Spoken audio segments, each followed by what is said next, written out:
very least, I think they get along fine enough that I needn't worry about trouble. I don't think fellows would appreciate it if I'm butting my head to their conversations just so I can keep an eye on this new acquaintance of yours. I'm not Langley, still not quite understanding the chain of events that led us here. Wilson must have said something truly reassuring for Vallows to decide to bring him back here. I'm irritated I have been left out entirely of their conversation, though, especially considering that it has been going on for a while now. Is it because I'm human and they're both dragons? Welser did say he wanted to see another of its kind, so who knows what kind of information they might have wanted to exchange without someone like me there to overhear it. I should find them. Nodding to the ox, I step away and consider for a moment where I could look for the two of them. The inn is large enough that they could have gone out rehearsals inside easily. Valos didn't come back to the bedroom, but there are several more upstairs. That being said, I listened carefully when I was leaving the room, and there had been nothing to suggest a conversation was happening. Maybe I should look into the kitchen first, just in case. Check around the kitchen. A quick glance there wouldn't hurt. Herschel doesn't seem to be paying much attention as I walk over to the familiar door and step into the spacious room. It's empty, although the table has two bowls with smudges of porridge that I suspect might have served as breakfast for the two dragons. My stomach growls, seeing as I haven't had breakfast myself yet. I take a quick glance in the pantry, not really expecting anything to be hiding there, but simply just snatch a quick snack. I'm sure Herschel won't mind. While I merge back into the kitchen, however, I see shadows moving through the window and freeze behind the pantry door. There are beastmen just outside the inn, talking. Bastards stole the whole shipment, too. A second, nasally voice responds to the first. Second time this month, getting real fucking bold, ain't they? Thought they'd keep to the human side, but I'm guessing the how ain't been the good with them. The first beastman laughs mirthlessly. What do you expect? Robbing traders is more lucrative than attacking a filthy human hovel.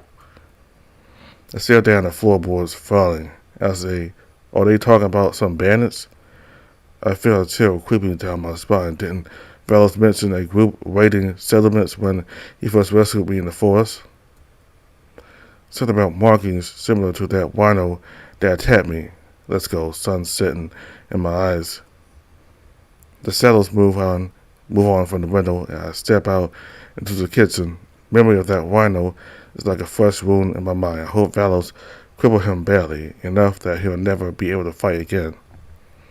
I shake my head to banish the thoughts and emerge out into the tavern room, then dash upstairs, nodding briefly at Herschel. With that, I dash out to the stairs. I glance quickly into our shared room, not really expecting Valos and Wells to have suddenly appeared there. The window's still closed, so I take a moment to open it and let some fresh air in before leaving again. I stand in the empty hallway, looking around. Valos. At first there's no response, but as I strain my ears, I saw I hear a faint sound of movement somewhere nearby. Valos. Again no response. Suddenly I walk down the hallway in the opposite direction of the staircase, listening briefly at each door I pass. Not being familiar with the inn's layout, given that I've mostly kept it to our room, I was surprised to discover it smaller than I initially thought. I look around more out of curiosity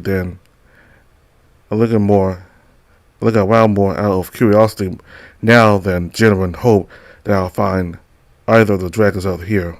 Finding myself at the end of the hallway with a smaller door there I guess might be a storage room further ahead. I'm about to turn around when I hear a groan or maybe a moan from behind the door. I approach it slowly and nudge it, curious. It's opening through the small gap that has formed because of my push on Twitter to a site that I absolutely did not expect. A scene that I had to skip because it showed Selvin and Valos in the closet, and Selvin was he was using his mouth to pleasure Valos. He was what I mean. He was using his mouth to pleasure Valos. So I didn't expect that scene either when I first saw it. But you want to look at that scene yourself, you can download the game and look at it yourself. I closed the door firmly behind me and dropped onto the bed, my breath still heavy. What did I just witness? More importantly, why did I just stand there watching it? My eyes wandered down to my crotch, where my manhood still stiff I feel a rush of disgust at myself and what I saw and my shameful behavior. Has Valos really been so lonely since he left his homeland that he did something like that with the first dragon he met? Or is that something male dragons do often with each other? I brought my hands into fists, letting the fingernails dig into the skin to stop the images from the storage room from overwhelming me again. No, I should not have seen any of that. That was wrong. Even so, I can't entirely banish the memory. I nearly jump in panic when I hear footsteps in the hallway, and I sit up awkwardly just in time for Valos to push at the door. I realize too late my cheeks are red hot. Avoiding my gaze, I pretend to pick something up off the floor. Oh, Sam, good morning. Rosen steps into the room right behind him. They're both fully clothed, or at least as clothed as they usually were. Good morning. My voice comes out listless. As I turn to face the dragons, I can immediately tell Valos has taken notice by the way his eyes narrow. Is everything alright? Letting out a laugh that, even to me, sounds distinctly nervous. I nod. Yeah, of course. Why wouldn't it be? I was just downstairs actually, looking for you. Did the two of you just return to the inn? Valos looks behind him, as if he had completely forgotten Rosen was there. Meanwhile, the red-scaled dragon is leaning against the doorframe, wearing a slight smile. He doesn't say anything, though. Right, we were just talking, actually. Well, you remember Rosen. Greetings, Sam. Didn't sleep well? Shaking my head, I bite my lip. Why can't I stop thinking about what I saw? I'm surprised you came around, Valos. I thought we would go looking for Rosen together. I thought it best not to wake you since I found him late into the night. You needn't worry. I've ascertained that Rosen is who he said he was. Right. I'm glad. There's an awkward silence after that. The dragons exchanged another look while I stared down at my boots. Then, was Valos able to help you with whoever you are searching for, Rosen? No, regrettably, but we still decided we could help each other in other ways. Despite myself, I chuckle. However, Valos said you wanted to speak with me, too. Yes, I suppose I did. We should head downstairs then, maybe instead of standing around here. Yeah, let's go. Rosen steps out into the hallway, but Valos lingers, putting a hand on my shoulder when I motion to follow. Are you certain you're feeling well? I am, do not worry. Nodding, he ushers me out. As I walk behind Rosen, my eyes become fixed on his behind, which his attire conceals only barely. Have they been at this all night? Not too surprised, I suppose. We've been at the inn for some time now, and as far as I know, Valos hasn't done anything to relieve himself all this time. Then again, I'm not aware what the dragon has been up to, really. For all I know, he could have slept with any number of locals. I shouldn't be dwelling on this. Downstairs, Herschel, who has evidently moved on to clean up the main room, acknowledges us with a nod. Found him upstairs, huh? Good. Come on, sit. I was just about to get started on making a meal. Valles, who has approached the window and is glancing outside, is the one to reply. Thank you, Herschel, but I will have to decline. Sam and Relson are hungry though, I'm sure. Could use a bite, if it won't trouble you. I have some errands to take care of, but I will return soon. I have expected for Valles to be there for the conversation. I'm more than a little surprised. On the other hand, he didn't work for Herschel yesterday. Makes sense he has some task for the innkeeper. I nodded at Valles, then turned to Herschel. I am not hungry, Herschel, but thanks for offering.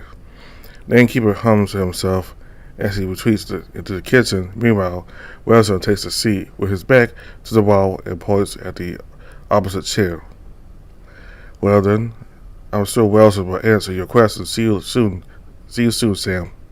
The dragon surreptitiously slips out the door, closing it quickly behind him, cutting off the brief sound of the locals' chatter drifted in. After a moment, I joined Wilson at the table. He folds his hands, wearing a tiny smile. Well, I was just wondering how or what happened at night.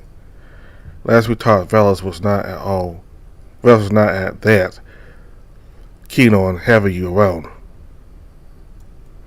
And can't help but avert my eyes again, hoping my embarrassment isn't plain to see as my mind insists on picturing the scene from before. I thought he might want to keep an eye on me until I left, so all I had to do is wait a while until after he found me. You know, human, you're lucky having someone like him for a friend. Seeing how much he cares about your safety, you should feel quite fortunate. Because of how you decided to sew up, mostly. Not my best plan, admittedly. Even so, Valles overreacted a little. If I'm being honest, Wilson rubs his throat as he says it. Regardless, he finally accepted that I wasn't out to harm you, or him, for that matter. Ask me a bunch of other questions, but I won't bore you with all of it. What's important is that he agreed to leave me be if I wanted to stick around this area. Then Valles mentioned you wanted to speak with me as well, so here we are. No mention of what happened upstairs. It's not my business to be fair, but surely Valles didn't go from making sure Relson meant no harm to letting his fellow dragon pleasure him with his mouth. Assuming that's even all they did. Not that I can ask any questions about this. I'm not about to reveal that I saw it all. I am glad you two were able to come to understanding, as I am. Why then, you're not from around here, I take it? Of course not. I've been wandering for some time now. I am originally from Izal. Izal? It is in a kingdom in the north of the empire. Oh, I remember that. It's where Trina's son began his rebellion, wasn't it? The dragon appears taken aback. Didn't expect you to have any knowledge of our history. That's right. I'm lucky enough to know how to read. I borrowed some books from Herschel. I see. Curious about dragons, are we? Something like that. How long ago did you leave? Years now. Do a lot of dragons leave like that? First Valles, now you. Most folk I know have stayed rooted to the same piece of land all their lives. But not you. It is the same for us. Quite rare for a dragon to leave his home, and even rarer to leave the empire. But sometimes you don't have a choice.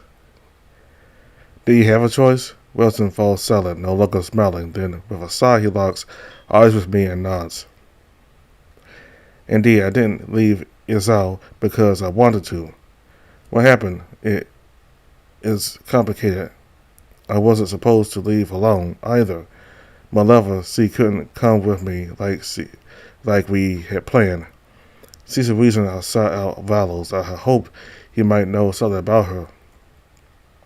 I blinked dumbly at his words. But he was with Valles just earlier. Wilson spoke with genuine longing in his voice, so I don't doubt what he's saying is true. I have no reason to. Perhaps it is something dragons don't mind, especially if it has been years since Wilson left. You can't return to her? I had considered it, but it is likely my return wouldn't be welcomed by some unpleasant people, and I wouldn't want to put her in danger. It's for the best if I stay away. Not knowing what to say to that, I stay silent. Wilson is staring somewhere behind me, wearing a sorrowful expression. It's obvious whatever his situation is, it pays him a lot. The dragons are first to break the melancholy silence. You aren't from here either, are you? No, I'm from a small village to the west of here. It's part of this kingdom, I think, although you never know. Even I didn't until several days after by choice. I didn't think I had a future there. With no family to speak of, I decided nothing was holding me back from journeying to see the world. I don't think I'll ever return, but I know most people aren't like me. I'm sorry you can't go home, Wilson. Maybe someday. I hope so. Did Velos know anything about your lover? He didn't. Oh, I'm sorry. It was a small hope anyway, but I had to ask. Understand. Then you've been traveling around for some years now. Yes, here and there. Started out playing my guitar in the towns I visited. It earned me some coin, but I was barely scraping by. But luckily, there were plenty willing to pay for my company. You mean you sold your body for coin? Immediately, the thought that Velos could have simply paid Wilson for what happened earlier raised my mind. The red dragon knits his eyebrows together and sounds distinctly annoyed when he speaks. Yes, it's not something I'm ashamed of either. Of course, I'm sorry. I didn't mean anything by it. Before Wilson answers, the kitchen door swings open and Herschel steps towards us with a bowl of the stew he likes cooking so much. He puts it in front of the dragon, who thanks the innkeeper and takes a spoonful while nodding appreciatively. Are you sure you don't want some, Sam? No, thank you, Herschel. Do you know when Velos will return? Sorry, Sam, I'm not sure. I'm a bit irritated by that, but there's nothing to do about it.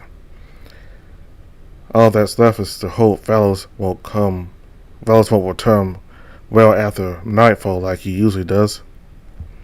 Herschel returns to the kitchen while I look back to Wilson.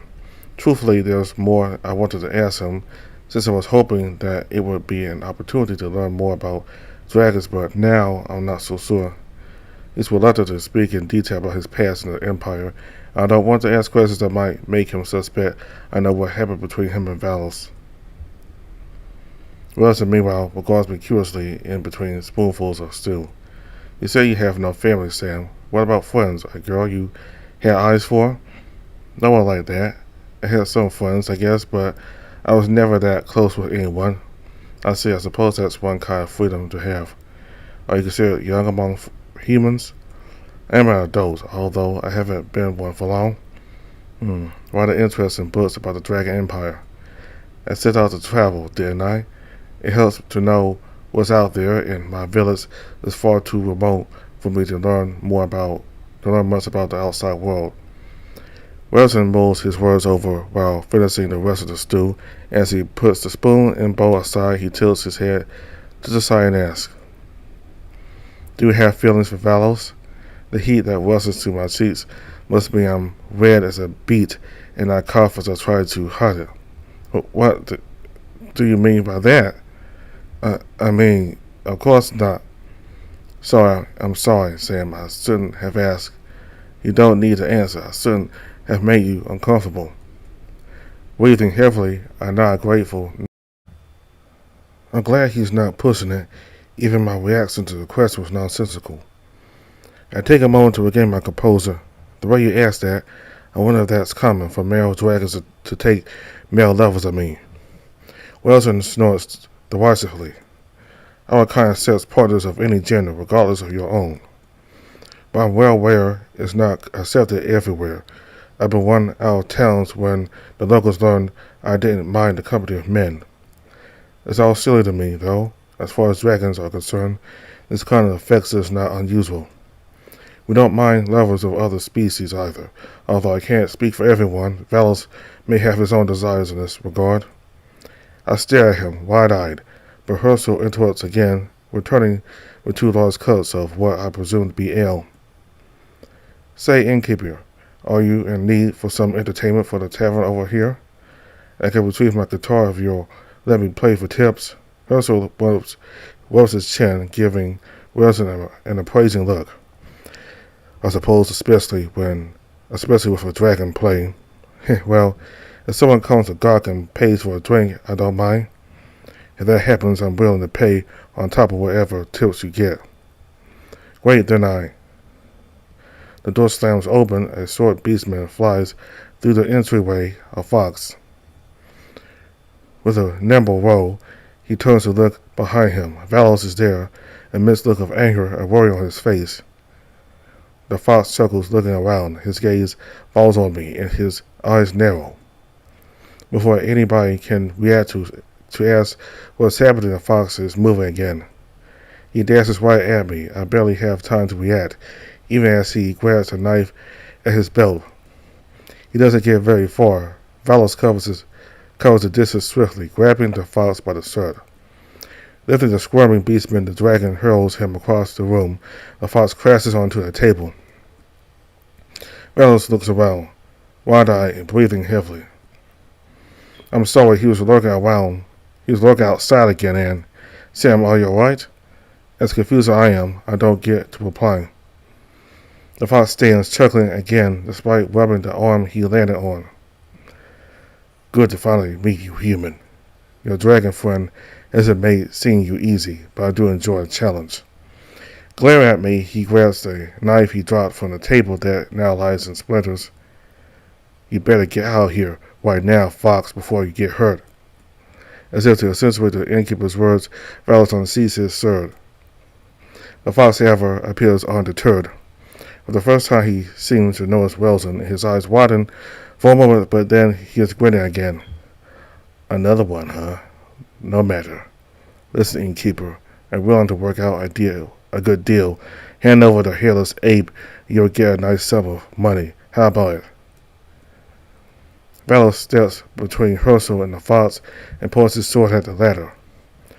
This is the last warning. Leave now. Don't expect me to stand aside if you try anything. Let's listen to the dragon. The fox throws the knife as if actually contemplating taking them on, but then steps towards the door.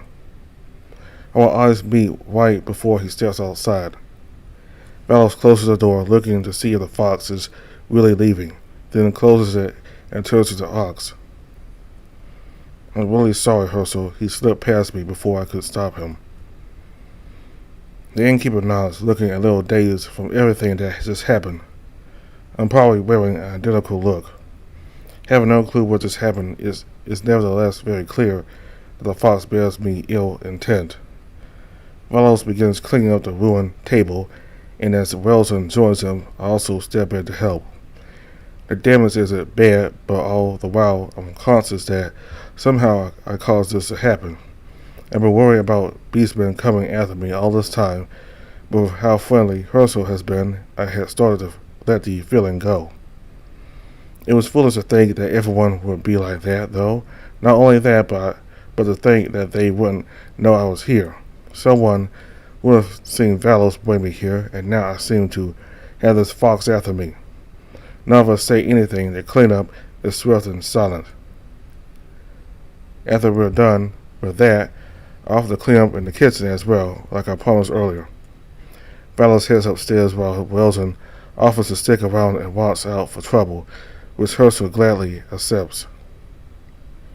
As rattled as I am, I spend a solid minute staring out the kitchen window, wondering if the fox is hiding somewhere just out of sight. Eventually I just get to work, letting the repetitive tasks distract me from my thoughts. Herschel comes in and sits quietly for a while as I finish up. That's good enough, Sam. Listen, Herschel, it was not Val. Don't you worry about that. I do not blame him for what happened. You should probably take a break, talk to Valos.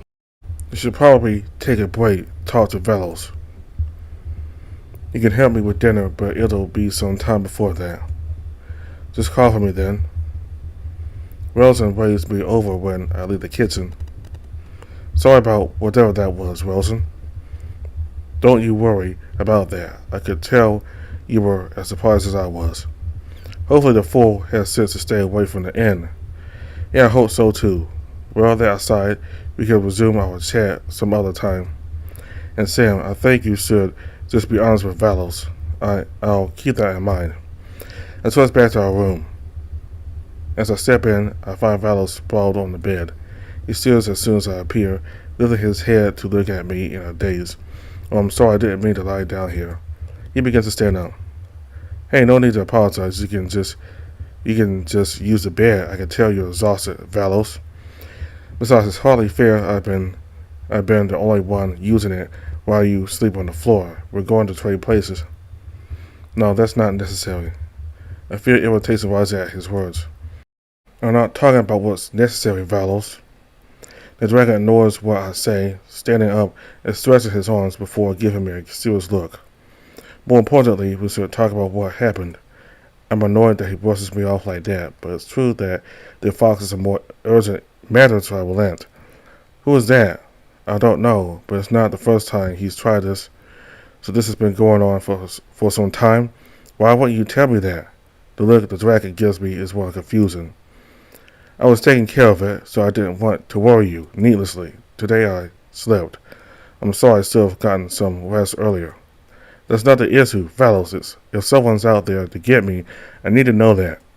I'm grateful you want to keep me safe, but being in the dark like this, with no say in anything that goes on for my sake, I don't like that at all. It's just safer this way. If you had told me about this, I would have understood better why you reacted the way you did to Wilson yesterday. Valos deflates under my angry responses, but even if he looks upset, it feels good to finally voice this. The dragon has been overprotective of me, and while it has become clear that there's real danger, I would very much like to have a say in how we deal with that. Alright, Sam. I'm sorry, really. I didn't mean to mistreat you in any way. You're not mistreating me, but you have been oddly protective of me. I remember what you said back when I first woke up here, but you didn't have to go out of your way for me the way you have. Valos sits heavily on the stool and closes his eyes, sighing. You're just very different from the people I used to have around me. In a good way, I mean. And I guess when I happened to be right there to help you when you were attacked, I thought, here we are, two people who left their homes, and we meet like that. It had to be fate. It's my turn to be confused. Taking a seat on the bed, I contemplate his words. What kind of folk are you used to? The dragon looks up at me and sighs again. I'm from a noble house back in the Dragon Empire, a pretty important one, so I'm used to everyone having great expectations for me. I suspected as much, but I'm surprised to hear Valos admit it. But none of that matters right now. What matters is that I've been keeping some of these beastmen at bay. Maybe they are just that hateful towards humans, or maybe it's just some other reason, but they want to come after you, and I'm not about to let them. It wasn't just a fox. Valos shakes his head. Want to be upset with him, but looking at him now, at how tired he looks, how exhausted, I can't bring myself to get angry. You really should have told me all this, Valos. That being said, I owe you my life over and over, and for that I'm genuinely grateful. Valos' smile is restrained but genuine. But if that's the case, we really should leave, or rather we should have left days ago. You needed time to recover. I'm good to travel. You shouldn't keep putting yourself in danger like this over and over. How long before one of them ends up hurting you? I can handle them, Sam, but I admit it has grown tiresome. We can discuss all that and what to do if the fox reappears with Herschel over dinner. Wilson too, if he's still around. Alright, but you get some more rest. On the bed, that's not up to discussing. Valos groans but concedes defeat and lies down again. I quietly close the door behind me. Wilson is no longer downstairs, keeping watch outside, maybe although I'm not eager to check. In the kitchen, Herschel is already making preparations for the evening meal. Is Valos alright? Yes, just tired. I think we should talk about that foster whatever is going on over dinner. Agreed. It's certainly not something we can afford to ignore. My eyes are drawn to the window again, and I go nervously. Like before, there's nobody there, so I take up a knife and get to chopping onions while Herschel retrieves cured meats and other supplies. While I don't keep track of time, that I have I know that a fair bit passes while we work in silence. Unfortunately, this kind of monotonous activity isn't something that can distract me from my thoughts. I feel my anxiety build with each passing minute, not having a clue why the Fox or anybody else would be that persistent in going after me doesn't help. Surely they don't hate humans this badly, do they? And how long before the damage to Herschel's end goes beyond one broken table? Lost in these thoughts, I flinch when Herschel puts an arm on my shoulder to let me know the meal had been cooking over the fire's ready. While the ox puts everything on the plates, I go back to the main room and move the tables around so the four of us can sit together. With that done, Herschel goes outside to retreat Wilson while I go upstairs and follows. I can tell that the dragon hasn't had nearly enough rest, but as much as I'd like to give him more time, this is urgent, and I doubt Herschel would like it if we delay things even more. As if he's read my thoughts, Valos pushes the plate aside and addresses Herschel. Herschel again. I'm sorry that I let that thought slip past me. Can't say I'm happy, but it's no matter. More importantly, what are you going to do about it? All eyes turn to the dragon. Do we know who he is? I haven't met him before, if that is what you're asking. That being said, the town isn't small by any means. I can ask around. If I had to guess, however, I would say he is from elsewhere. Perhaps a mercenary. Valos' expression darkens and he speaks through clenched teeth. What? Hired to come after me? After Sam, maybe. What? Why? Who knows? So the others could also, if there are mercenaries here, they will not stop trying, will they?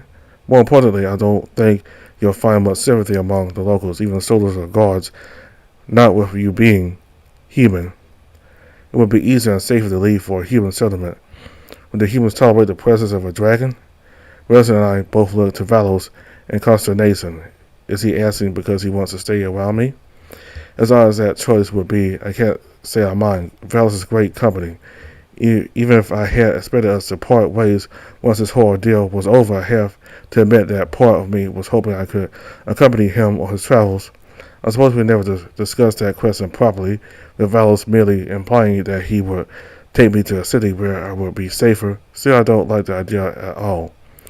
I think a dragon appearing in their midst would put them on edge. You will be to them what I am to the beastmen here. Worse, in some ways, at least it is easy to believe I am harmless. Wilson gives me a wide smile. And yet you have some coming after you. Regardless, I do not want to return west. We already know there are bandits in those woods. It would just mean more danger. Herschel, who has stayed silent throughout the exchange, rubbing his chin thoughtfully, now speaks up. Perhaps it would be best to hide for a week or two, make them think you've left. What, out in the woods? Actually, I might know a place that you could use for this purpose. That spring is hardly secure, Herschel. The innkeeper chuckles and shakes his head. No, not that. We used to have a problem with a smuggling operation some years back.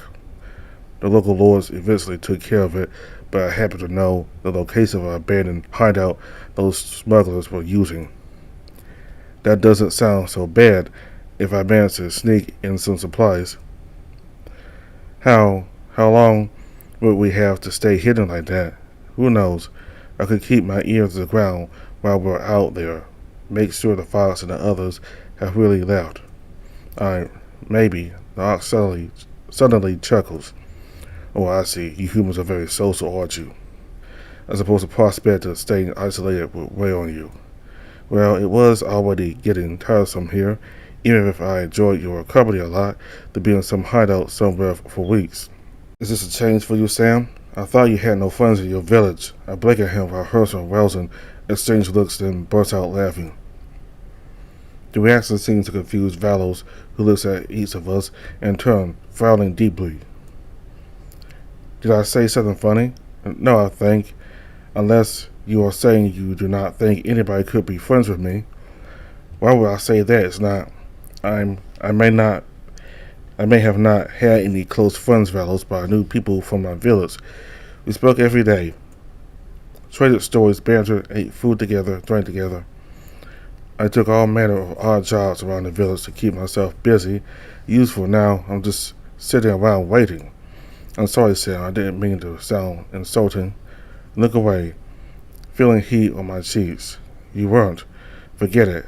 All I'm saying is that this seems like a temporary solution. What if they do not leave? Or worse, what if they are local? We will have to go elsewhere sooner or later. I agree, but we still need to get our bearings, make some plans. Staying in one place for a while so we can do that is the best course of action. Since remaining at the inn is becoming untenable, I think it's best if we go into hiding, but nearby so I can still make some preparations for a longer journey. Alice is right, Sam. Most beastmen settlements might end up like this for you. You could try for a large city where humans intermingle freely, but accommodations there are expensive. But it doesn't look to me as if you have much coin. I know that already. People told me the exact same thing when I was preparing to leave my home. At the time, I just thought it would be easy enough to find some way to make money and pay to stay in Orland until I could move on. But now once again, I'm realizing how stupid I had been in the first place. No wonder nobody ever left except to trade and return within days. Hey, Sam, it's not so bad. We just need a bit of time. All right, I understand. Then how about we go and see this hideout tomorrow? No sense delaying and risking another attack without Fox. Yes, I believe that would be the best. All right then, you two. I will give you directions tomorrow and prepare some supplies I can spare. Thank you, Herschel. I'm grateful that you have been helping us so much. Dogs raise me off. I don't mind, just making sure my customers are safe and content, nothing else.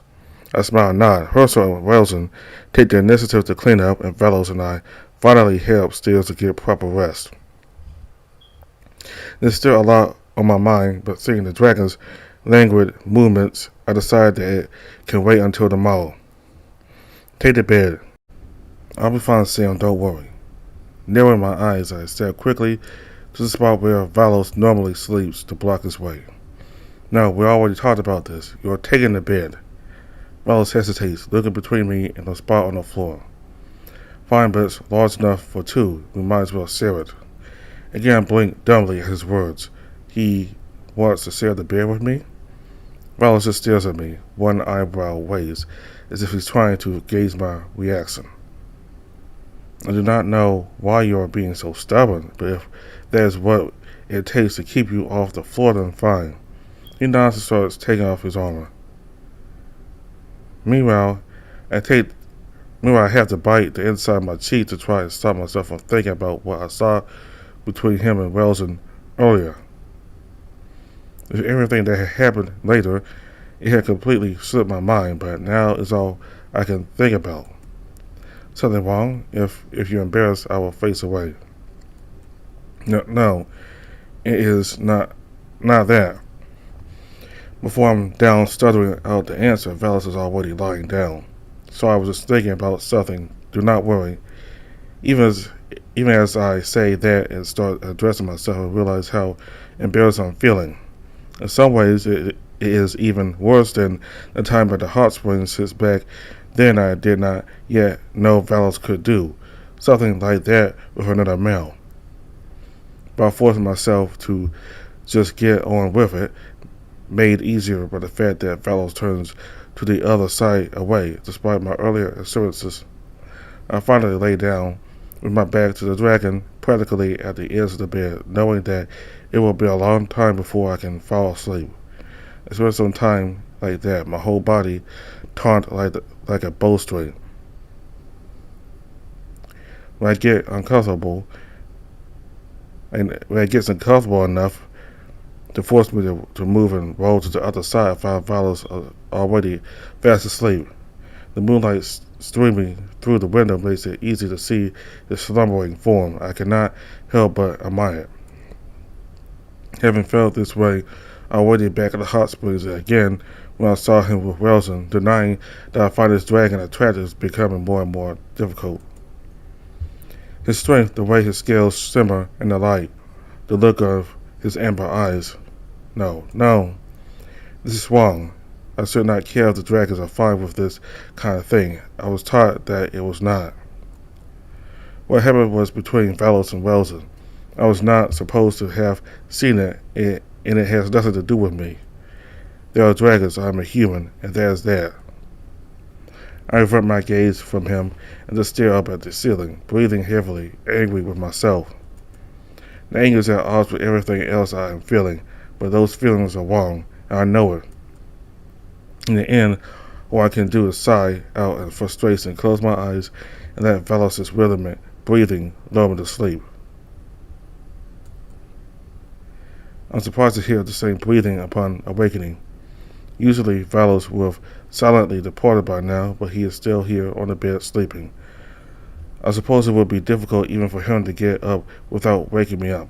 Still, it's a wonder I didn't brush up against him during the night. The bed is large, but not that large. Or maybe I did, and neither of us noticed it. I sure hope I didn't disturb his sleep. I try not to do so now as I watch him. Valos' wings are folded at his back, like always large and powerful. Don't they get in the way when he's sleeping like this? I'm yet to see him unfurl them completely and take to the skies. Must be quite a sight. And he's strong enough to carry me in his arms. There I go again. Growing red in the face, I'm about to roll to the other side, but Valos beats me to it. He stresses as he does so, yawning, then regards me, a dazed look in his eyes. Good morning, Sam. Morning. The dragon stretches again and smiles. His voice tells me he hasn't quite shaken off the sleep yet. Thank you. I was starting to forget how good sleeping in a bed can be. That will teach you not to be so stubborn. I just wanted to make sure you were comfortable. More than one of us can be comfortable at a time, Valos. Valos raised an eyebrow, then laughs. All right, I'll concede my defeat. He closes his eyes, still smiling. The warmth was good, not cold like the floor. As he says this, I feel the brush of something scaly against my leg, and startled, I realize it's Valos' tail. The body heat was nice. While he murmurs, the tail starts wrapping around my leg. My eyes shoot open wide, and all I can do is stutter as I try to respond. It is just a bare. It is the least I could be doing to pay you. The dragon's snout splits into a grin, but now the tail has completely entangled my leg. Is he even aware he's doing this? I don't move, feeling paralyzed as I try to process the sensation. There's nothing to repay. I stayed here because I wanted to. I'm breathing so hard you think I had just ran through an entire forest. The room has become unbearably hot, or maybe it's just my face burning up from embarrassment. Or at least I think it's embarrassment. Worst of all, Valos doesn't even seem to be acknowledging what his own tail is doing.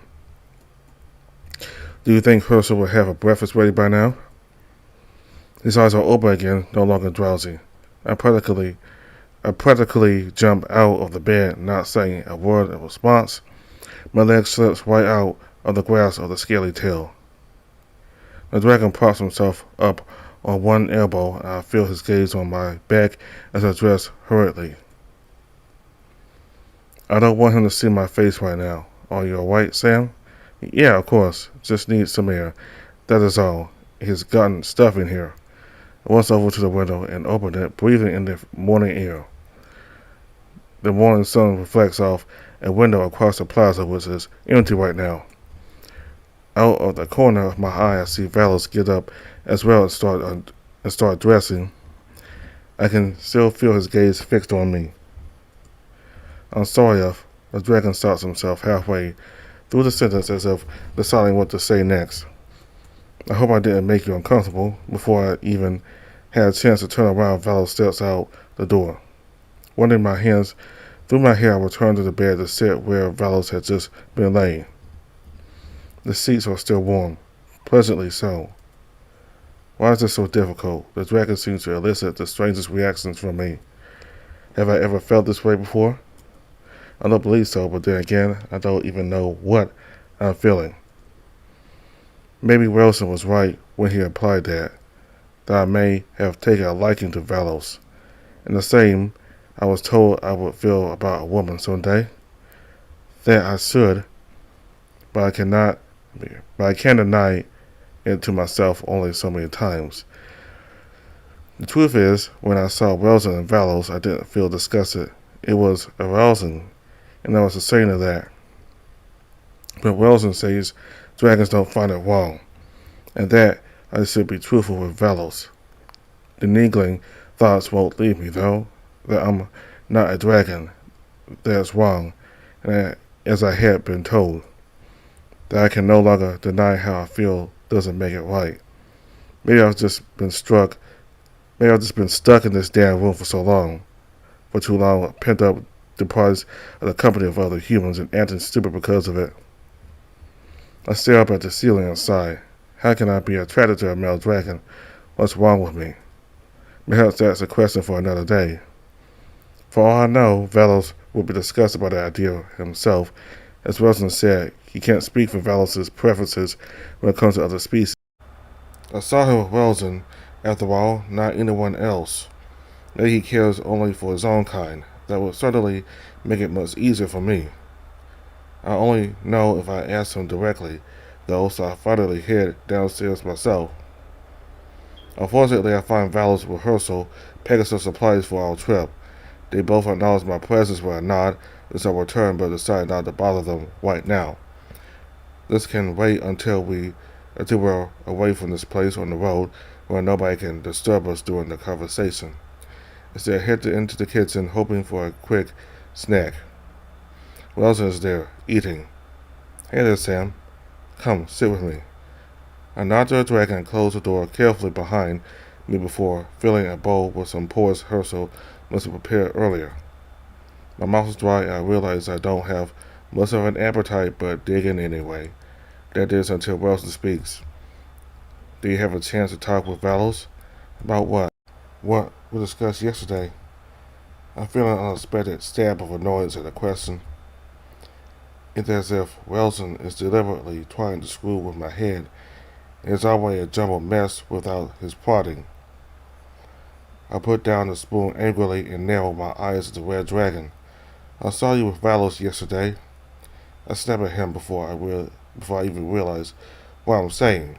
Wilson doesn't react with surprise the way I would expect him to. He chews his meal with an impassive expression and takes a gulp of water before responding. I'm aware. You are? Yes, I noticed you there. And you didn't seem in a rush to leave. My cheeks burn, and I stare at him blankly, with not a single idea what to say in my defense. Wilson waits patiently for me to be able to think again. Then why are you encouraging me to say something to Valos? Why not? Do you think what you saw means I have some special affection for him? I don't know what to think. Well, I do not. It was a simple request from him. I saw no harm in granting it. And I assure you, he has no feeling for me either. I told him what I told you about my occupation, and I suppose he was feeling pent up and took the opportunity. I stared dumbly at Wilson. Truth be told, that is what I had suspected in the first place, and I wasn't exactly jealous of him, more like envious. As hard as it is to admit, his words bring me some relief. I'm about to respond when the door opens, making me jump in my seat. But it's just Herschel, smiling like he often does. During the eating, Sam, Valos is waiting for you outside. All ready to go. Oh, already? Did not think we would be leaving yet. Better now, while it's still early in the day. Safer this way. Makes sense. I quickly gulp down the remaining porridge to get up, nodding at Wilson. Will you be fine, though, without Valos to defend the inn? Herschel laughs. I've kept this place safe a long time before the dragon ever showed up, Sam. The inn will be just fine. Besides, I'll be around for now, so if something happened. Alright, stay safe, you two. We should not be gone for too long, but thanks for everything so far. Also offers me a handshake, which I take gladly. You will be. I gave him very detailed directions so Velos will know where to go. Have a safe trip. Thanks. See you soon. And you, Wilson. The red dragon waves at me as I exit the kitchen. I then head to the main entrance, partly worried. Another part relieved to finally be heading outside again. Oh, did you have time to eat? Yeah, did you? He shrugs my question off and nods to the door. Ready then? Let's go. I grab the cloak Herschel lent me the other day, now bundled on top of one of the satchels, making sure the hood covers me. Then put the strap of the satchel over one shoulder. Check that the dagger Velos gifted to me is secure at the back of my belt, and nod to the dragon. After that, we're finally off.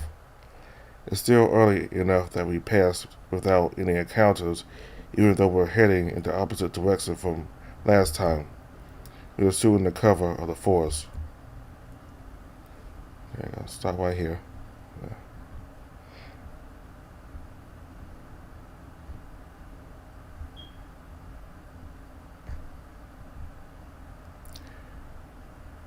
So Wilson always knew that Sam was looking on both him and Velos in the closet, doing that, him doing oral sex on Velos, and he certainly does not have any shame of it.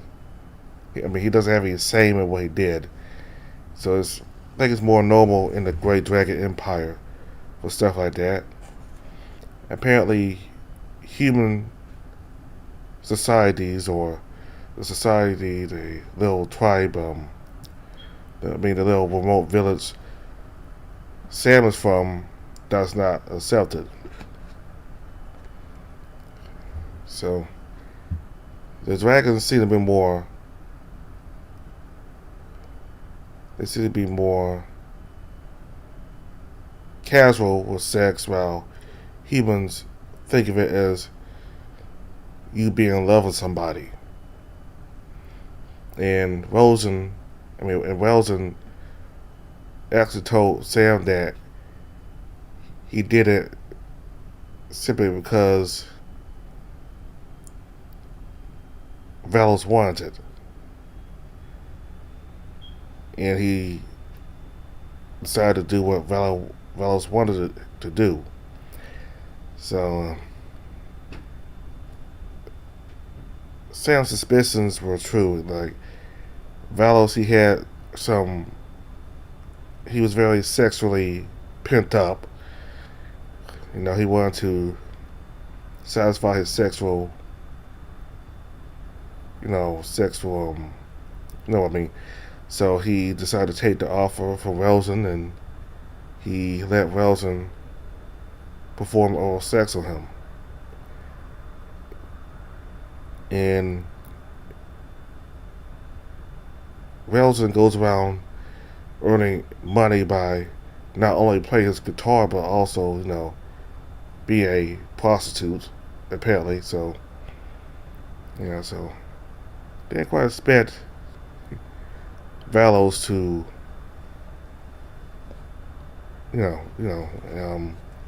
take the offer. Like I didn't expect Velos to ask Relson to do oral sex on him, but I guess Relson told Velos that he does pleasure other people for a living, and it was after that Velos decided to ask him to do the same to him. So now Fox is going to be an issue. So Herschel and Velos, they think he's a mercenary. So that Fox might have been hired by that rhino to get the human.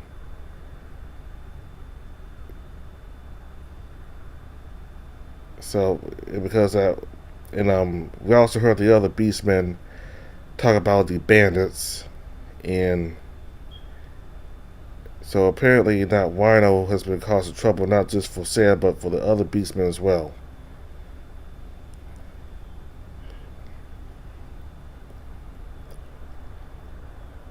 So looks like that Fox and that Wino will they will still back up eventually, and don't know why the Wino wants the humans so much. I don't know, maybe there's something special about humans that some beastmen find valuable. But when we first saw the Wino, it looked like he really wanted to, you know, sexually violate Sam. So I don't know, but certainly Sam's life is in danger with those bandits and that Fox. So he'll need Val's and Relson even more now. At least until they leave this area and continue their journey south. So we'll continue with the Taste of Fire next time. Thank you all very much for watching. Bye.